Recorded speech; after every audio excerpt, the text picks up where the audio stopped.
Hello friends, welcome to Shri Ram academy. मेरा नाम है प्रांशु शर्मा और आज हम करने वाले हैं करंट अफेयर्स 1 और 2 फरवरी के। तो अभी 2 दिन के करंट अफेयर हम एक साथ करने वाले हैं। तो वीडियो स्टार्ट करने से पहले आप हमें फॉलो कर सकते हैं इंस्टाग्राम और टेलीग्राम पर। दोनों के लिंक्स हमें नीचे डिस्क्रिप्शन बॉक्स में दे दिए गए हैं। और हमारे दोनों एप्लीकेशन का लिंक iOS और एंड्रॉयड एप्लीकेशन का लिंक दोनों उसके भी लिंक्स नीचे गिवन है, वहाँ से कर सकते हैं डाउनलोड। हमारे कॉन्टैक्ट नंबर कि आप कॉल करके हमारा कोर्स कोई ज्वाइन करना हो, कोई आपको एग्जाम के बारे में कोई डाउट हो, तो वहाँ पे इंक्वायरी कर सकते हैं आप। और आपको वीडियो पसंद आई आज की तो वीडियो को लाइक, कमेंट, शेयर और चैनल को सब्सक्राइब पक्का कर लीजिएगा। घंटी जोर से मार दीजिएगा।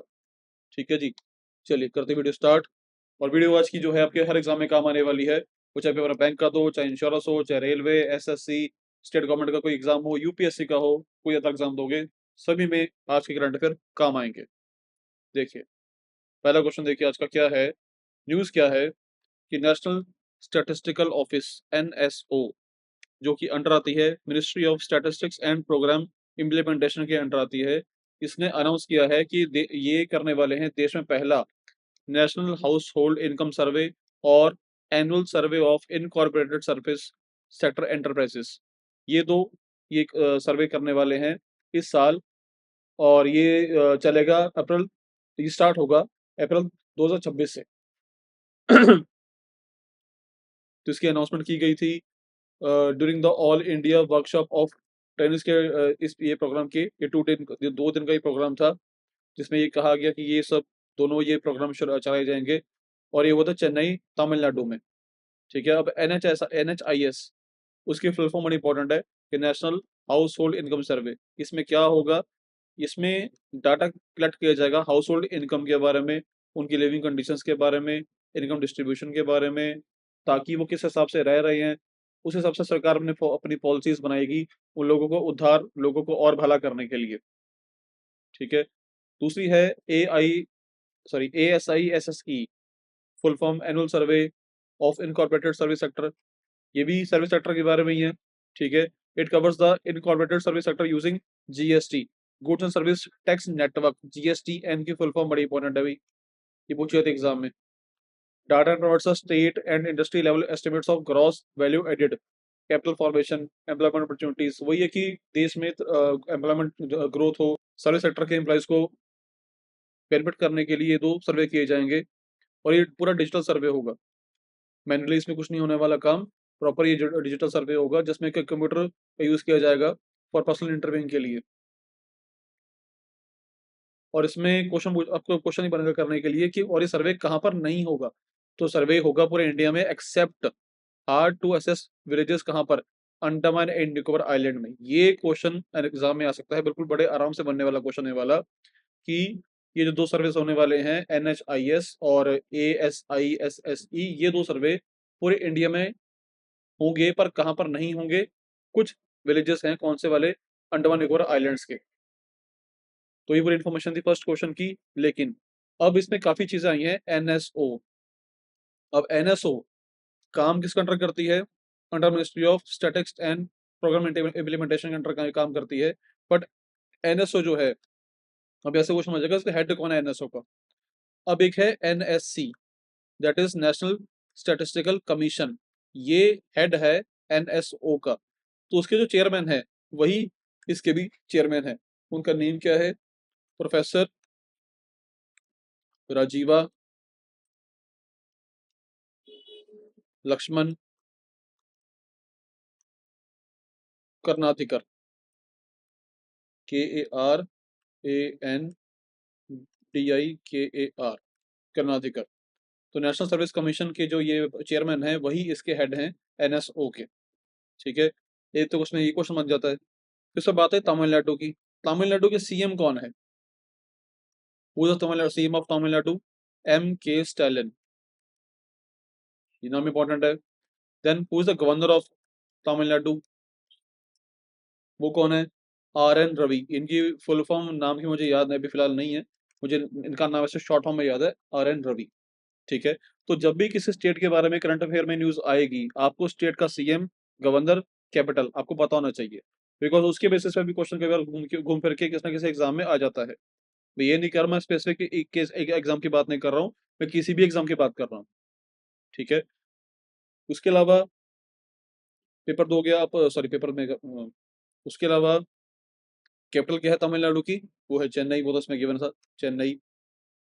अब बात आती है अंडमान निकोबार आइलैंड की, इसका कौन है जी? इसकी कैपिटल पहले तो क्या है बताइए, इसकी कैपिटल क्या है? अगर आपके माइंड में आ रहा है पोर्ट ब्लेयर, नहीं, ये आंसर रॉन्ग होगा आपका। अब इसकी कैपिटल का नाम क्या है? श्री विजयपुरम, श्री विजयपुरम, जिसका पुराना नाम था पोर्ट ब्लेयर। पोर्ट ब्लेयर के नाम से जानी जाती थी ये था, हो चुका है, अब नहीं है। आई थिंक 2024 में ये नाम चेंज करके रख दिया गया श्री विजयपुरम। ठीक है जी। और इसी जो पोर्ट ब्लेयर है, ये श्री विजयपुरम है, इससे जब आप जाओगे 140 किलोमीटर दूर आपको मिलेगा इंडिया का इकलौता, आपको मिलेगा इंडिया का इकलौता एक्टिव वॉल्केनो, जो कि कहाँ पर आता है? बैरन आइलैंड में, बैरन आइलैंड। तो ये नाम बड़ा इंपॉर्टेंट है, बिकॉज अभी रिसेंटली बड़े ज्वालामुखी फटे हैं पिछले महीने, जनवरी के मंथ में। तो हमारे इंडिया का जो एक वॉल्केनो है वो भी इसका नाम, मतलब अब फटे ना, भगवान करे ना ही फटे, बट नाम इंपॉर्टेंट है, बिकॉज काफी सारे ज्वालामुखी फटे हैं, तो जब ये कोई न्यूज चलती है तो इंडिया में कौन सा ज्वालामुखी एक्टिव है उसका नाम बीच में आएगा। ठीक है, मतलब वो कहाँ पर है? वो है बैरन आइलैंड पे। ठीक है। और जो ये अंडमान निकोबार आइलैंड है, इसका एक अदर नेम भी है, इसे क्या कहते हैं?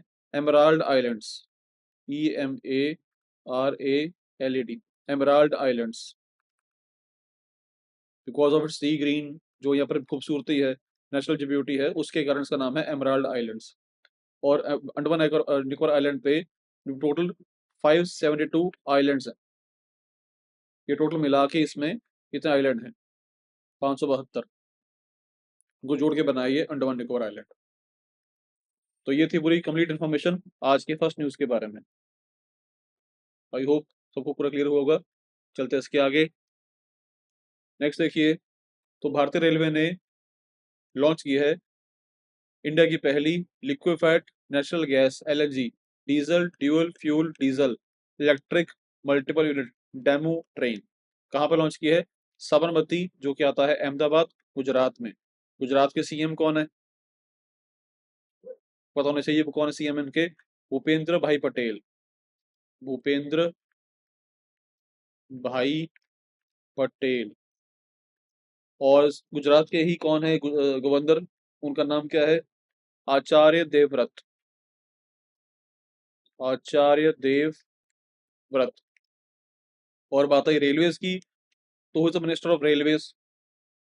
वो है अश्वनी वैष्णव, उनका नाम है अश्वनी वैष्णव। स्पेलिंग में भी मिस्टेक, मैं बोल रहे में लिखने में मिस्टेक कर सकता हूँ, एक बार आप स्पेलिंग खुद चेक कर लेना। ठीक है, तो पहले तो ये इन्फॉर्मेशन निकल के आती है इसमें से। और गुजरात की कैपिटल क्या है वो आप बताइए, कमेंट्स में बताइए क्या है कैपिटल गुजरात की। ठीक है, ताकि पता लगे आपने क्वेश्चन कितना वीडियो को ध्यान से पढ़ा है। ठीक है जी, पर इसके बारे में न्यूज पढ़ लेते हैं इसके बारे में और क्या गिवन है।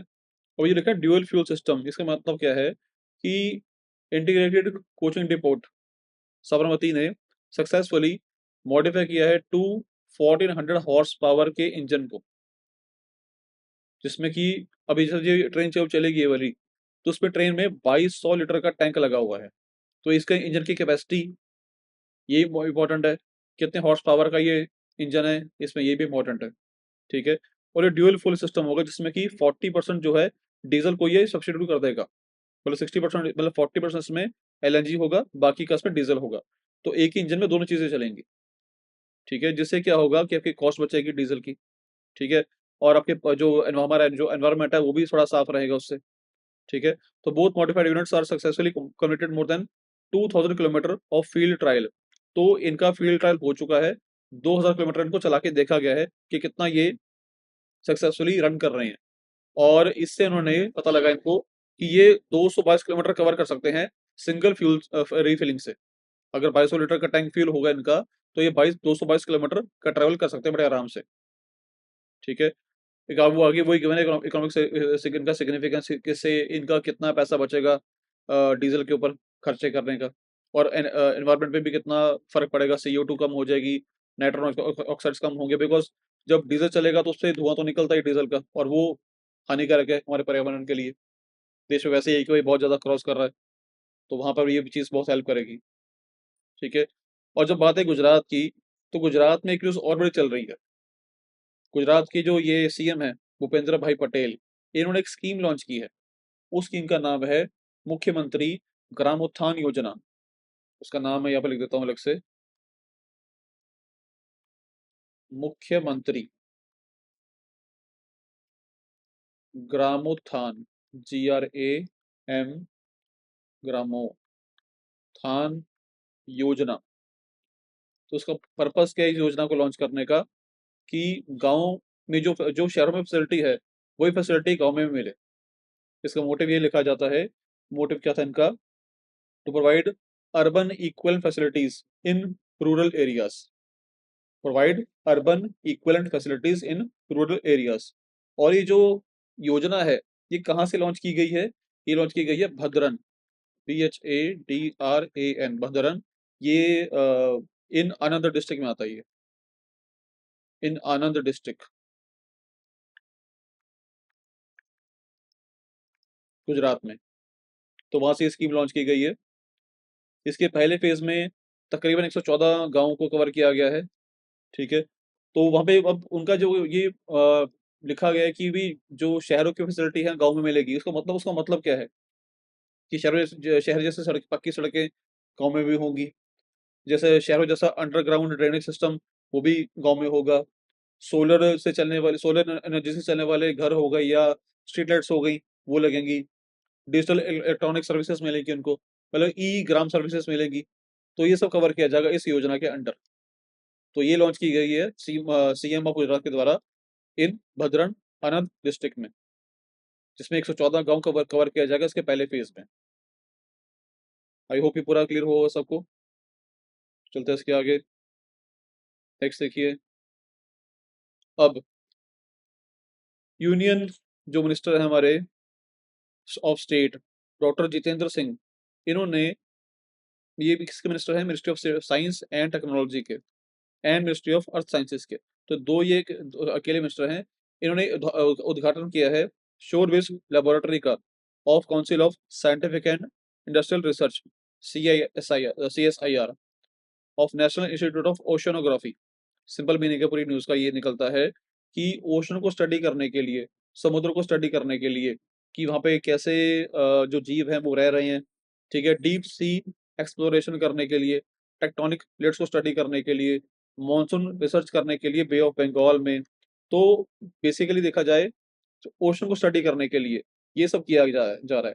पूरे 32 करोड़ का ये प्रोजेक्ट है, जो कि लगाया कहाँ पर गया है, विशाखापट्टनम में। उसके भी कौन से जगह, प्रॉपर जगह पूछेंगे तो कहाँ पे लगाइए, in the Yendada village, Rushikonda, Visakhapatnam. ठीक है।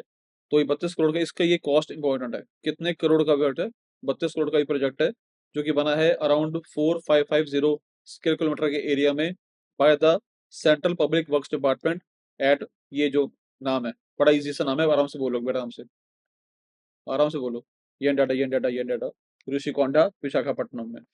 ठीक है। Clear to all, I think सबको क्लियर हुआ होगा। चलते इसके आगे। नेक्स्ट देखिए न्यूज। नेक्स्ट है मिनिस्ट्री ऑफ माइनॉरिटी अफेयर्स। इसके कौन है पहले तो मुझे बताओ, मिनिस्टर कौन है मिनिस्ट्री ऑफ माइनॉरिटी अफेयर्स के, वो हैं किरण रिजिजू, किरण रिजिजू की इनकी स्पेलिंग आई थिंक KIREN है, किरण, अच्छा सॉरी, रिजू आएगा, मैंने पहले लिख दिया,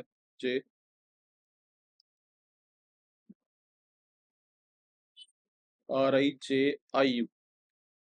थोड़ी का नाम की स्पेलिंग मुझे तो डाउट है, आप खुद चेक करना। ठीक है। तो इन्होंने क्या लॉन्च किया, ये दो एडिशनल मॉड्यूल, जिनका नाम है survey module and Waqf property lease management module. इन्होंने ये दो लॉन्च अलग से मॉड्यूल किए हैं ऑन द यूनिफाइड वर्क management empowerment, efficiency and development. Umeed, Umeed की फुल फॉर्म बहुत इंपॉर्टेंट है एग्जाम पॉइंट ऑफ व्यू से। ये उम्मीद नाम का एक सेंट्रल पोर्टल लॉन्च किया गया है ताकि वहाँ पे ज़मीनों की जो भी कागज़ानी कार्रवाई है वो सब वहाँ से प्रॉपर हो सके। तो उम्मीद की full form unified Waqf management, empowerment, efficiency and development. ठीक है। और ये जो दो नए मॉड्यूल हैं लॉन्च किए गए हैं बाय डॉक्टर चंद्रशेखर कुमार, जो कि सेक्रेटरी हैं किसके, मिनिस्ट्री ऑफ माइनॉरिटी अफेयर्स के, न्यू दिल्ली में। तो कहाँ से लॉन्च हुआ है, न्यू दिल्ली से। किसने लॉन्च किया है, डॉक्टर चंद्रशेखर कुमार ने, जो कि सेक्रेटरी हैं इसके। ठीक है। ये मिनिस्ट्री है, इन्होंने लॉन्च नहीं की है, ये इस मिनिस्ट्री के हेड हैं किरण रिजिजू, लॉन्च इन्होंने किया है। ठीक है। अब इसमें सर्वे मॉडल में क्या होगा, ये पढ़ते इसको देखो। This new model offers a comprehensive digital framework that helps in recording, managing and updating information related to the survey of Waqf properties on central portal. जो भी वक्त की अंदर प्रॉपर्टीज आती हैं उनको एक ऑनलाइन प्लेटफॉर्म में रजिस्टर करने के लिए, रिकॉर्डिंग करने के लिए ये सर्वे मॉडल काम आएगा। Then Waqf property lease module का मतलब क्या हुआ कि end to end management of leasing. अगर कुछ हमने जमीन लीज पे ली है वक्फ की तो उसकी डिटेल्स आपको सब यहाँ मिल जाएंगी। ठीक है। तो लाइक जी लीज इन्फॉर्मेशन हो गई, लीज का पीरियड हो गया, लीज का अमाउंट हो गया, वो सब यहाँ पे लिखा जाएगा। उम्मीद जो ये सेंट्रल पोर्टल है इस पे क्या होगा, ये लॉन्च हुआ था जून 2025 में। एक सेंट्रलाइज्ड डिजिटल सिस्टम है under the unified Waqf management के अंडर आता है ये। ठीक है। तो इसमें रियल टाइम अपलोडिंग होगी, होती है, मतलब वेरिफिकेशन होता है, monitoring of monitoring of Waqf properties. ठीक है जी, चलते इसके आगे। नेक्स्ट खबर देखिए। Odisha to establish a national UAV test and innovation corridor at रेंगेल, क्या नाम लिखा है ये, रेंगीलुंडा एयरपोर्ट। ये बड़ा गंदा सा नाम है यार। चलो ठीक है। देखो क्या लिखा हुआ उसके बारे में कि गवर्नमेंट ऑफ ओडिशा ने पार्टनरशिप की है विद बॉन वी एरो एट विंग्स इंडिया 2026, हैदराबाद और तेलंगाना में, टू स्टैब्लिश इंडिया का पहला national UAV test and innovation corridor at Rangeilunda airport या गंजम डिस्ट्रिक्ट। ये आता है गंजम डिस्ट्रिक्ट में आता है ये। ठीक है। तो उड़ीसा में ये है गंजम डिस्ट्रिक्ट, उसके अंडर ये एयरपोर्ट है। ये एयरपोर्ट का नाम इंपॉर्टेंट है भाई, क्योंकि नाम बड़ा अलग सा नाम है। तो ऐसा क्वेश्चन एग्जाम में पूछा जाता है कि जब बड़ा कोई अलग सा नाम आ जाए जिसको बोलने में बड़ा मुश्किल हो जाए। ठीक है। वही क्वेश्चन आने का पूरा पूरा चांस है ऐसे क्वेश्चन का एग्जाम में जाके। तो यहाँ पर क्या हुआ है, इसमें ड्रोन टेस्टिंग की जाएगी। ठीक है। वो लिखा कि ड्रोन्स को will operate in low altitude air space, कि ड्रोन्स जो है 1000 मीटर की ऊंचाई तक आराम से लो एल्टीट्यूड पे उड़ा के देखा जाएगा उनको, उनकी टेस्टिंग की जाएगी, डिफरेंट कंडीशंस में चेक किया जाएगा उनको उड़ा के। ठीक है।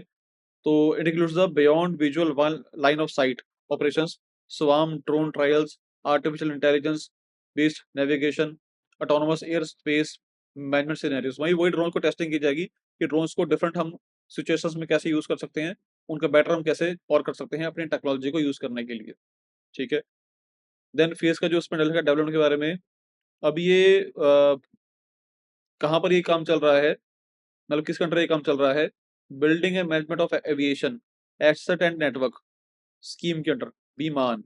तो बीमान का full form building and management of aviation assets and network. Government of India के अंडर ये इनिशिएटिव आता है to grow regional aviation and new tech infrastructure. वही टेक्नोलॉजी को ग्रो करने के लिए सब काम किया जा रहा है। ठीक है। इसका इंपॉर्टेंस क्या है, this is India first operational commercial airport. It will be India's first operational commercial airport repurposed as a live UAV test and development facility, जिसमें ड्रोन्स को फ्लाई किया जाएगा, उनकी टेस्टिंग की जाएगी डिफरेंट एयर स्पेस में। ठीक है। तो इसने किसके साथ पार्टनरशिप की है, बॉन वी एरो के साथ, विंग्स इंडिया पे। ठीक है। चलिए इसके आगे नेक्स्ट देखिए question. India partner with world bank. तो वर्ल्ड बैंक जब नाम आएगा, पहला क्वेश्चन बनता है कि वर्ल्ड बैंक का कौन है प्रेसिडेंट। वो कौन है जी, अजय बंगा, इंडियन बंदा ये, अजय बंगा। ये प्रेसिडेंट है वर्ल्ड बैंक ग्रुप के। ठीक है। और जो वर्ल्ड बैंक है वो बना कब था, ऑन 4 जुलाई 1944 को। किसमें बना था? In Bretton woods.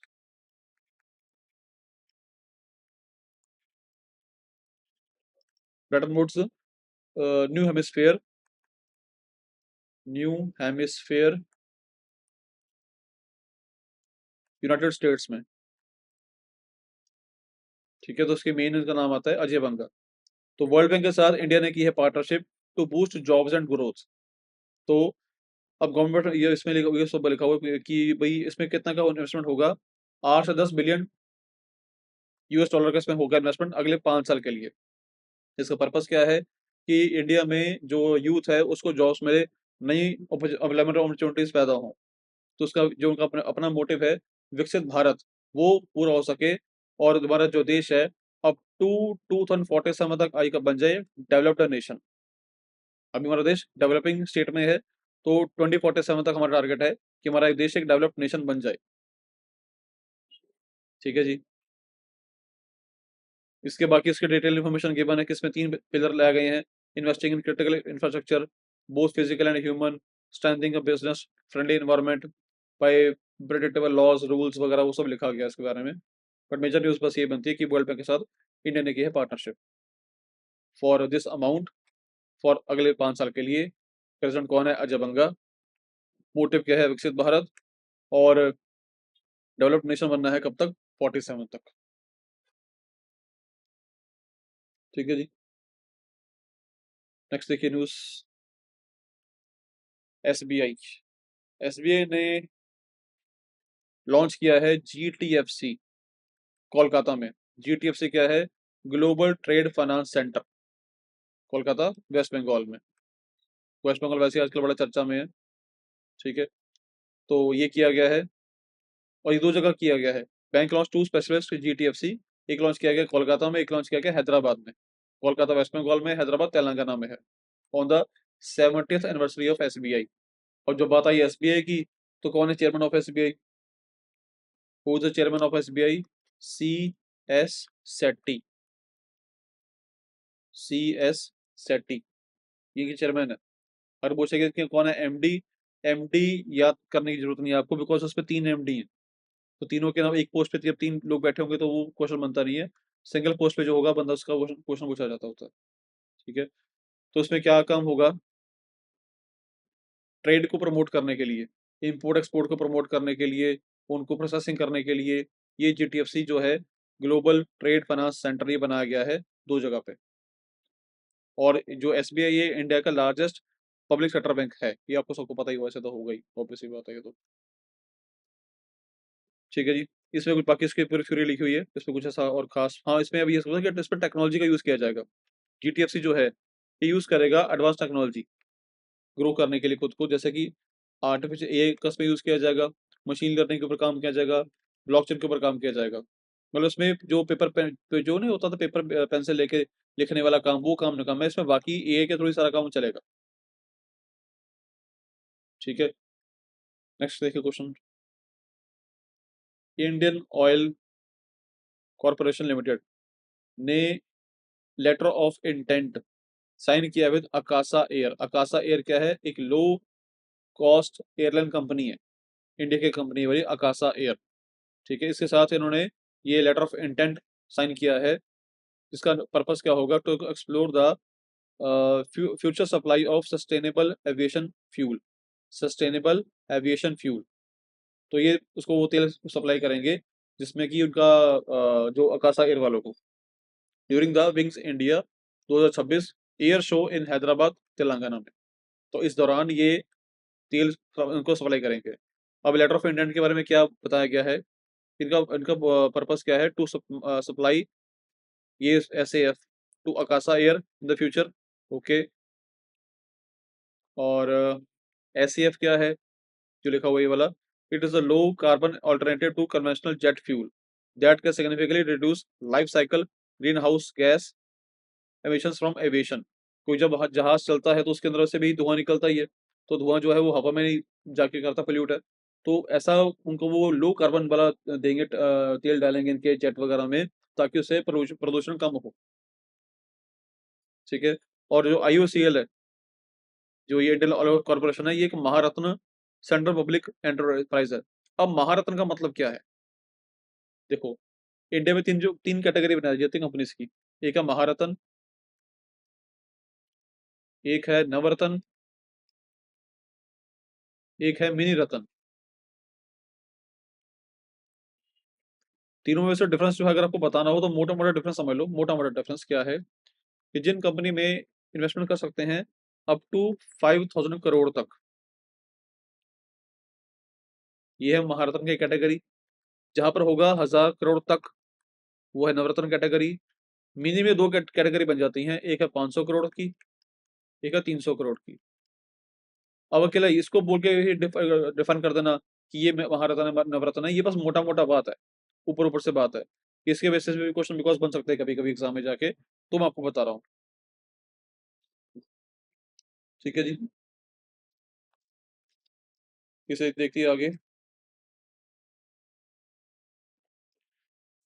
तो ये बड़ी न्यूज, अभी एग्जाम में इसके बेसिस पे क्वेश्चन का पूरा पूरा चांस है। क्वेश्चन क्या है कि हमारे जो यूनियन मिनिस्टर हैं भूपेंद्र यादव, किसके?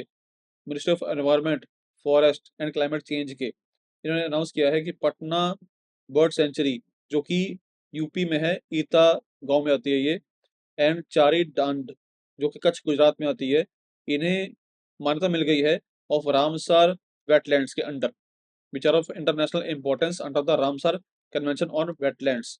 ये काम हुआ था 2 फरवरी को।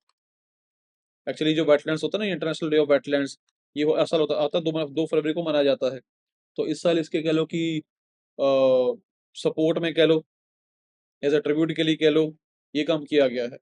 तो ये तो नाम जो है पटना बर्ड सेंचुरी और चारी धांड, ये दोनों नाम इंपॉर्टेंट है एग्जाम पॉइंट ऑफ व्यू से। दोनों पे क्वेश्चन ये बन सकता है कि दोनों कहाँ पर है। पटना बर्ड सेंचुरी तो नाम से क्लियर कि पटना में होगी, पटना पटना नहीं पूछेंगे आपसे, पूछेंगे वो किस गांव में आती है। वो आती है ईता में, यूपी में। ठीक है। और ये चारी धांड जो है, ये कच्छ गुजरात में आती है। जिसके बाद अब इंडिया के जो रामसर साइट्स हैं वो टोटल हो जाएगा 98। अब रामसर साइट्स का मतलब क्या है कि वो साइट्स जिन्हें की रामसर कन्वेंशन के अंडर कवर किया गया है। अब रामसर कन्वेंशन क्या है वो देखो। रामसर जो कन्वेंशन है, कहाँ लिखो यार, तुम्हें जगह पहले ही कम है, चलो मैं बताऊँ। जो रामसर कन्वेंशन है, ये स्टार्ट हुई थी 1971 में। ठीक है। इन रामसर, ईरान, ये ईरान का एरिया है रामसर। ठीक है। करंटली इसके 172 कंट्री इसके पार्टनर हैं। इसको यह कह लो कि इस कन्वेंशन को ज्वाइन कर चुके हैं। इंडिया ने इसे ज्वाइन किया था 1 फरवरी 1981 में। इस डेट को इंडिया ने इसको ज्वाइन किया था, रामसर कन्वेंशन को। इनका पर्पस क्या है कि जो भी वेटलैंड्स वगैरह हैं, जो नेचुरल वेटलैंड्स वगैरह हैं, उनको प्रिजर्व करके रखा जाए ताकि एनवायरनमेंट पे कम से कम असर पड़े। ठीक है। तो पट्टा बर्ड सेंचुरी के बारे में लिखा हुआ है कि ये 109 हेक्टेयर के में फैली हुई ये पूरी है ये बर्ड सेंचुरी। और ये है कहाँ पर? पटना विलेज इन ईटा में आती है ये। ठीक है। और ये इसमें यहाँ पर है क्या, यहाँ पर माइग्रेटरी बर्ड, माइग्रेटरी बर्ड्स आते हैं। जो यहाँ पर लोकल बर्ड्स है वो रहते हैं यहाँ पर। इसमें मतलब कि डाइवर्स सिस्टम के बर्ड्स हैं, जिसमें कि डक्स वगैरह, गीज, वो सब लिखा हुआ है कि इसमें क्या क्या आपको मिलेगा, जाकर घूम जब घूम घूम फिर के आओगे। चारी ठंड क्या है?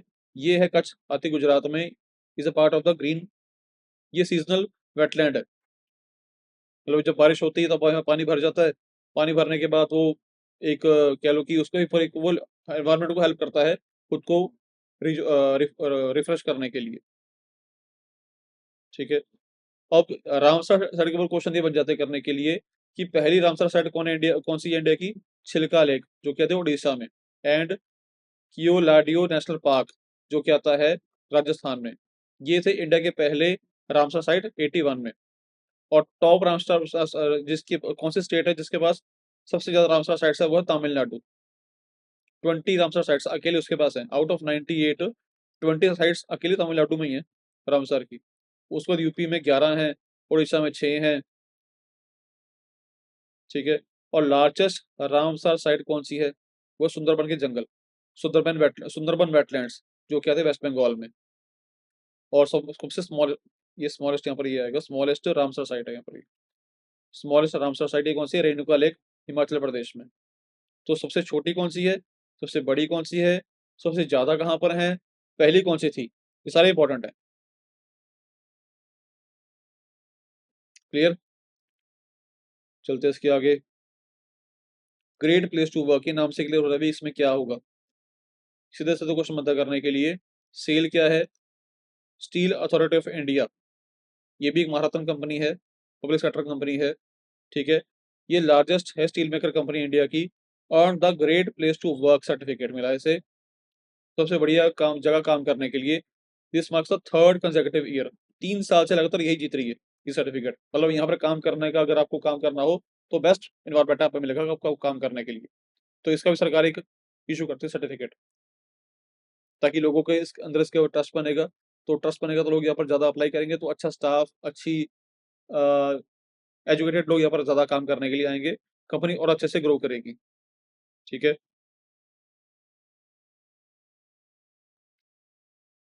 बाकी से थोड़ा डिटेल में गिवन है, बट इसमें से क्वेश्चन आने का चांस कम बनता है, ठीक है। पढ़ लेने चाहिए इसको एक बार अपने आप। मेजर्स में क्वेश्चन नहीं बनेगा कि किस कंपनी को दिया गया है great place to work certificate for the third consecutive year, time या ईयर, वो है कौन सा? SAIL, steel authority of India. और स्टील अथॉरिटी ऑफ इंडिया के हेड कौन है? क्योंकि भाई थर्ड टाइप बन गया भाई, ये आपको पता होना चाहिए। इनके कौन है हेड? अमरेंदु प्रकाश,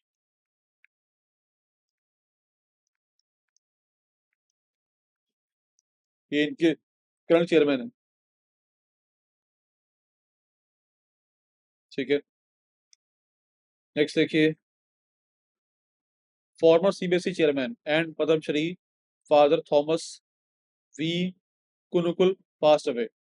तो ये ऑब्चुरी है, मतलब अब इसके न्यूज़ आपके ऑब्चुरी के अंदर कवर होती है। ऑब्चुरी मतलब कि जो लोग दुनिया से अब जा चुके हैं, रिसेंटली दुनिया से गए हैं अभी, ठीक है। उनके पास उनके बारे में क्वेश्चन ये पूछेंगे आपसे, पूछेगा कोई पर्सन का नाम दे दिया जाएगा, ये पर्सन किस फील्ड से लिंक करता था, या पूछेंगे इस फील्ड का नाम दे देंगे कि स्पोर्ट्स फील्ड का कोई नाम दे दिया, उसके रिलेटेड इसमें से कौन सी पर्सनैलिटी अभी दुनिया से गई है। तो ये थॉमस वी कुनुकुल जो हैं, ये फॉर्मर सीबीएसई के चेयरमैन थे, ठीक है। And one of the most prominent personalities in India post independence education system. तो आज़ादी के बाद जो देश में एजुकेशन सिस्टम हमारा चल रहा है, उसमें बड़ा इनका खास योगदान था। 99 की एज में इनकी डेथ हुई है न्यू दिल्ली में, और ये पैदा कहाँ हुए थे? अल्पजोहा, केरला में। पद्मश्री से इनको नवाजा गया है, जो कि फोर्थ हाईएस्ट सिविलियन ऑर्डर है। 74 में वो भी नवाजा गया था in the field of literature and education. ये भी इंपॉर्टेंट है भाई क्वेश्चन, ये लाइन इंपॉर्टेंट है कि उनको कहाँ किस में फील्ड में दिया गया था पद्मश्री, ये इंपॉर्टेंट है लिटरेचर एंड एजुकेशन की फील्ड में। He was known as the father Stanny, इनका अदर नेम क्या था? फादर स्टैनी, ठीक है। हाँ, इन्होंने बुक्स भी कंपनी लॉन्च की थी 2005 में। वो उसका बुक का नाम क्या था? The role of teachers in on national regeneration. तो ये बुक का नाम ही भाई इंपॉर्टेंट है। ईयर इतना इंपॉर्टेंट नहीं है, पर बुक का नाम प्रॉपर इंपॉर्टेंट है। क्लियर? नेक्स्ट देखिए, overview of the fourth edition, चौथा संस्करण हुआ है इंडिया एनर्जी वीक आईईडब्ल्यू का। ये हुआ कहाँ पर है? At advanced training institute ATI of oil and natural gas corporation limited, ONGC के जगह पे गोवा में, ठीक है, under the ministry of petroleum and natural gas. तो ये इंडिया एनर्जी भी जो वीक है, ये है क्या? इसमें इसका थीम क्या था? थीम बड़ा इंपॉर्टेंट होता है। थीम के बेसिस पे क्वेश्चन पूछता है एग्जाम में कि इसके कोई इवेंट होगा, उसका थीम क्या था? इसकी थीम क्या थी? Energising growth, securing economies and enriching lives. इसका फोकस क्या था इस कॉन्फ्रेंस का या इस एनर्जी मीटिंग का? कि enabling a high level discussions on energy collaboration, energy transition and resilience, net zero strategies, hydrogen. वही मतलब कि जब एनर्जी का ऊपर काम किया जाएगा, उसका काम क्या होगा कि प्रदूषण प्रदूषण जो है कम से कम हो, और हमारा फोकस शिफ्ट हो ऑन रिन्यूएबल एनर्जी के ऊपर, ताकि एनवायरनमेंट को कम से कम नुकसान हो, ठीक है। एग्रीमेंट जो साइन किया गया है, India and Canada signed a joint statement to strengthen the strategic corporation the energy sector. During this week. तो किन दो देशों के बीच में साइन हुआ है? इंडिया और कनाडा के बीच में। हुआ कहाँ पर है? गोवा में। कनाडा की कैपिटल क्या है बताइए, कमेंट बॉक्स बताइए, कैपिटल ऑफ कनाडा क्या है? और करेंसी तो चलो पता है सबको, डॉलर ही है। तो बट कैपिटल ऑफ कनाडा, ये आपको क्वेश्चन है, बताओ किसी को पता हो तो। अब इसी एनर्जी वीक के दौरान और क्या काम हुआ? एक तो इंडिया और कनाडा ने ये डील साइन की है आपस में, ठीक है ना। इसके अलावा क्या हुआ है? गेल, इंडिया ने साइन किया है विद जापान के शिपिंग मेजर मित्सुई ओस्के लाइंस के साथ, टोक्यो, जो कि टोक्यो में बेस्ड है। ये पार्टनरशिप में एंटर हुए हैं in long term charter agreement for an LNG, liquefied natural gas के लिए, नेम्ड गेल भुवन। तो गेल भुवन जो है किसके बीच में साइन किया गया है? गेल और जापान की जो कंपनी है मित्सुई ओएसके लाइंस। और गेल का मतलब क्या है? Gas authority of India limited, gas authority of India limited, उसकी पार्टनरशिप हुई है इसके साथ। इसके अलावा और क्या हुआ इस मीटिंग में? ओएनजीसी एंड ओआईएल, ओएनजीसी क्या है? Oil national gas corporation, and oil India limited ने एक एमओयू साइन किया है at energy India week Goa में ही, to exploration for the oil and gas collaboration को प्रमोट करने के लिए, तो सॉरी उसको एक्सप्लोर करने के लिए। उसके अलावा BPCL, Bharat petroleum corporation limited and Tata Motors, इन्होंने भी अपना एमओयू साइन किया है इसी एनर्जी वीक के अंदर गोवा में ही, to develop India's largest mega electric vehicle EV charging and engagement hubs. तो ईवी को प्रमोट करने के लिए, ईवी इंडस्ट्री को लाने के लिए, उसको और तेजी से फैलाने के लिए बीपीसीएल टाटा मोटर ने भी किया है एमओयू साइन। तो कंपनी, किन कंपनीज के बीच में एमओयू साइन हुआ है, किन की पार्टनरशिप हुई है, ये सब इसमें बनता है इंपॉर्टेंट। ये सभी नाम इंपॉर्टेंट है। गैस, गेल की फुल फॉर्म क्या है, गेल का किसके साथ हुआ है, इसके साथ हुआ है पार्टनरशिप साइन किया है। ओएनजीसी ने किसके साथ किया है? ऑयल के साथ किया है। बीपीसीएल ने किसके साथ किया है? टाटा मोटर के साथ। ये सभी इसमें इंपॉर्टेंट ही है, ठीक है। नेक्स्ट देखिए, वर्ल्ड लेप्रोसी डे। लेप्रोसी का मीनिंग क्या होता है हिंदी में? कुष्ठ रोग, स्किन की जो बीमारी होती है। तो वर्ल्ड लेप्रोसी डे ये ऑब्जर्व किया गया है globally on the last Sunday of January, to raise awareness about leprosy and additional and address stigma and discrimination. क्योंकि जिसको लेप्रोसी होती है, जिसको कुष्ठ रोग होता है, उससे लोग थोड़ा दूर दूर होना शुरू कर जाते हैं, ठीक है। आपने देखा होगा कुछ लोगों की नहीं, वो जब कुछ लोगों की स्किन ऊपर वाइट, ऊपर से वाइट कलर की हो जाती है, तो वो ऐसा कुछ अगर कुछ हो जाए या स्किन पे फोड़े होने शुरू हो जाते हैं, तो उनसे लोग थोड़ा दूर रहते हैं। तो उसको हटाने के लिए ये डे मनाया जाता है। ग्लोबली ये बहुत बड़ी बीमारी है, लेकिन लोग इसको फिर भी सीरियसली नहीं लेते, इसलिए स्पेशल इसको बनाया जाता है। देखिए, it is observed on 25 January, marking it's 73rd observance. जबकि 2027 में, अगले साल, ये मनाया जाएगा 31 जनवरी को। एवरी जो संडे होगा लास्ट जनवरी महीने का, ये तब मनाया जाता है। इसकी थीम क्या थी? थीम बहुत इंपॉर्टेंट है अभी। Leprosy is curable, real challenges is stigma. मतलब इसको जब ये किसी को हो जाती है ना, उसको फिर लोग देख पसंद नहीं करते, उससे थोड़ा दूर रहते हैं। तो एक स्टिग्मा माना था कि इसको अगर हो गई है तो ये हमें भी हो सकती है, तो इसको, इससे बचना हमें चाहिए, ठीक है। तो उसका पर्पस क्या था कि इसके बारे में लोगों को अवेयर करना, ये बताना कि भाई ये छूने से नहीं फैलती, ठीक है। और इसका कहा गया कि सब मिलकर इसको हटाने, इसको खत्म करने के लिए सब एक साथ आए। अब लेप्रोसी जो डिजीज है, ये किसके नाम पर है? Leprosy also known as Hansen's disease, named after Norwegian physician की गेरहार्ड हेनरिक आर्म्योर हैंसन के नाम पर है। और ये इसका होती क्यों है? Because of bacteria called Mycobacterium. Mycobacterium नाम का बैक्टीरिया होता है जो कि स्किन को करता है इफेक्ट है। फिर उसको उसके वो हमारी स्किन के बाद वो जगह नर्व्स के अंदर, फिर आईज और अपर रेस्पिरेटरी ट्रैक को भी करता है, ये इफेक्ट करेगा। और ये ऐसी डिजीज है जो कि होने के 5 से 20 साल के बाद जाकर अपना असर दिखाना शुरू करती है। उसका मोड ऑफ ट्रांसमिशन क्या होता है? This disease spreads through the droplets from the nose and mouth during prolonged close contact with untreated individuals. मतलब ये कि अगर किसी के घर में कि किसी को बीमारी है, उसके साथ उसका बच्चा सो रहा है, उसका उसके वाइफ सो रहे हैं, तो उसके नाक में से जब ये इसके जब ड्रॉप निकलते हैं, उनके जब जैसे कोल्ड हो गया, कोल्ड में जैसे नाक से पानी निकलता है, खांसी आती है मुँह से पानी निकलता है, तो वो अगर वो ज़्यादा उसके कॉन्टैक्ट में रहेगा दूसरा बंदा तो उसको भी हो जाएगा। ठीक है? इसको क्यूर करने के लिए एक इसकी मल्टी ड्रग थेरेपी की जाती है, जो कि फ्री ऑफ कॉस्ट प्रोवाइड की जाती है बाय डब्ल्यूएचओ के द्वारा सिंस 1995। तो डब्ल्यूएचओ की बात अगर आई है, तो डब्ल्यूएचओ का कौन है भाई? डीजी कौन है? Who is the DG of, DG मतलब डायरेक्टर जनरल ऑफ डब्ल्यूएचओ, वो कौन है? ये है doctor Tedros, doctor Tedros Adhanom, EDHANOM। और डब्ल्यूएचओ की हेडक्वार्टर कहाँ पर है? ये है जेनेवा स्विट्जरलैंड में, जेनेवा स्विट्जरलैंड में। अब ये कब हुआ था एस्टेब्लिश डब्ल्यूएचओ? ये एस्टेब्लिश कब हुआ था? ऑन 7 अप्रैल 1948 को। ठीक है? उसके अलावा इसका ग्लोबल स्टेटस क्या है लेप्रोसी का?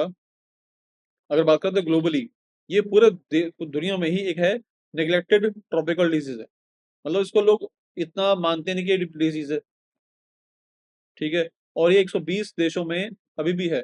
हर साल 2 लाख से ज़्यादा केसेस क्या था पूरी दुनिया में लेप्रोसी के, लेकिन इसको लोग फिर भी सीरियसली लेते नहीं है। इंडिया में इसको खत्म करने के लिए क्या काम किया गया है?